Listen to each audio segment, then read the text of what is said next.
नमस्कार दोस्तों। आज मैं आपको सुनाने जा रही हूँ दुल्हन ने शादी के बाद ससुराल जाने से किया मना। शादी के बाद विदाई का समय था।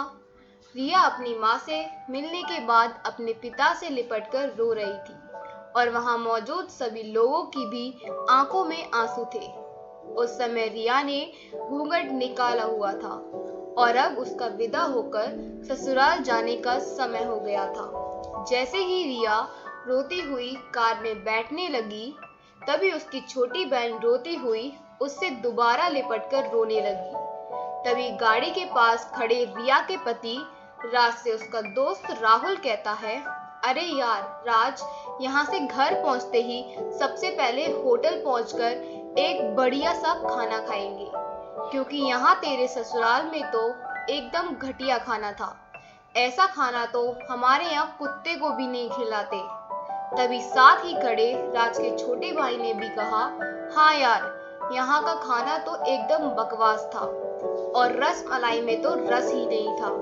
ये कहते हुए वो तीनों ही जोर जोर से हंस रहे थे। तभी रिया के पति राज ने भी अपने ससुराल वालों की मजाक उड़ाते हुए कहा कि हाँ यार, मैंने भी मजबूरी में ही यहाँ का खाना खा लिया, वरना मैं तो ऐसे खाने को हाथ तक भी नहीं लगाता। और अब पक्का हम तीनों घर पहुँचते ही होटल दिल्ली का खाना खाएंगे।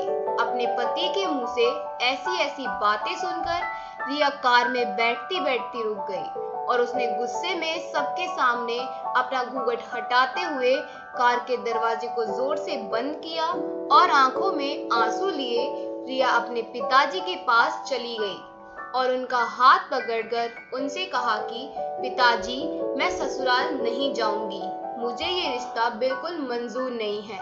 ये बात रिया ने इतनी जोर से कहा कि सब लोग उसकी बातें सुनकर हक्के बक्के रह गए। सब लोग रिया के नजदीक आ गए और रिया के ससुराल वालों पर तो जैसे पहाड़ ही टूट पड़ा हो। वजह क्या थी ये किसी को भी समझ नहीं आ रहा था। तभी रिया के ससुर प्रीतम जी ने आगे बढ़कर रिया से पूछा कि रिया बेटी, बात क्या है? तुम अचानक ही शादी होने के बाद अपनी विदाई होने के समय यूं शादी को नामंजूर कर रही हो। तभी रिया कुछ देर चुप रहने के बाद अपनी आंखों में आंसू लिए अपने ससुर से बोली कि बाबूजी, आपको पता है मेरे माता पिता ने अपने सभी सपनों को मारकर हम सभी बहनों को इतना पढ़ाया लिखाया और काबिल बनाया, और आप जानते हैं कि एक बाप के लिए उसकी बेटी क्या मायने रखती है। वैसे आप और आपका बेटा कभी नहीं जान सकते, क्योंकि बाबूजी, आपके घर में तो कोई बेटी है ही नहीं। और आप जानते हैं मेरी शादी में आने वाले बारातियों के लिए खाने पीने की एक भी कमी न रह जाए, इसलिए मेरे पिताजी पिछले 3 महीने से रात को 2 से 3 बजे तक जागकर मेरी माँ के साथ ये योजना बनाते थे कि रसोइया कौन होगा और खाने में बारातियों के लिए किस किस तरह का खाना बनवाना है और बारातियों को कहाँ बिठाना है, ताकि कहीं किसी को बुरा ना लग जाए। और शायद आप नहीं जानते कि मेरी माँ ने पिछले 1 साल से एक भी नई साड़ी नहीं खरीदी, क्योंकि मेरी शादी में पैसों की कोई कमी ना हो जाए। और आज भी मेरी शादी में भी मेरी माँ मेरी बड़ी बहन की साड़ी पहनकर खड़ी है। और ये तो कुछ भी नहीं, मेरे पिताजी भी 150 रुपए की इस शर्ट के नीचे कई छेद वाली बनियान पहनकर खड़े हैं, और ये सब सिर्फ इसलिए ताकि मेरी शादी में कोई कमी न रह जाए। लेकिन इतनी मेहनत करने के बावजूद भी आज इस शादी में आपके बेटे को रोटियां ठंडी लगी, उसके दोस्त को पनीर बकवास लगा और मेरे देवर जी को रसमलाई में तो रस ही नहीं मिला। और तो और मेरे पति राज जी तो कह रहे थे कि वो तो ऐसे खाने को हाथ भी नहीं लगाते, बस उन्होंने तो मजबूरी में ही ये खाना खा लिया। अगर सब कुछ इन्होंने मजबूरी में ही खाया है तो इसकी क्या गारंटी है कि मुझसे शादी भी ये अपनी खुशी से ही कर रहे हैं। कल को राज जी ये भी कह सकते हैं कि मुझसे भी इन्होंने मजबूरी में ही शादी की है।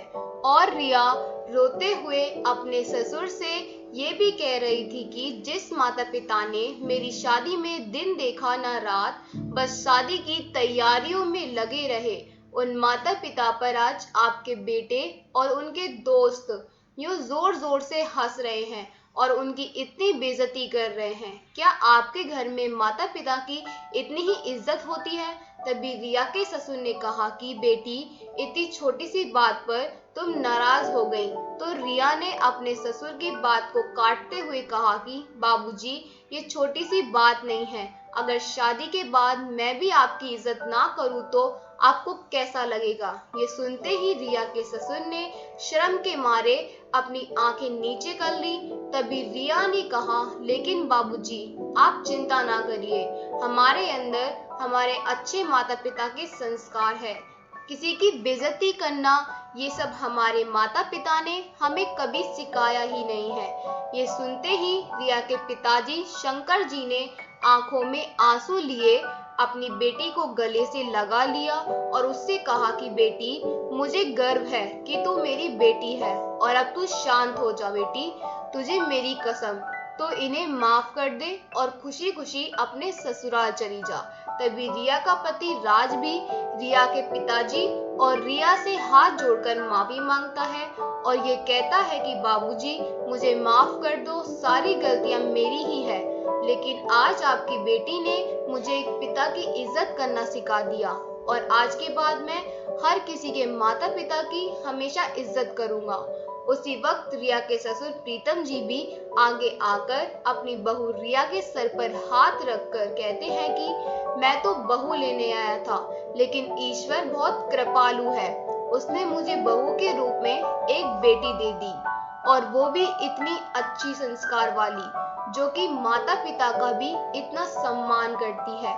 और अब बेटी, मेरे कहने से इन नालायकों को भी माफ कर दे, मैं हाथ जोड़ता हूँ तेरे सामने।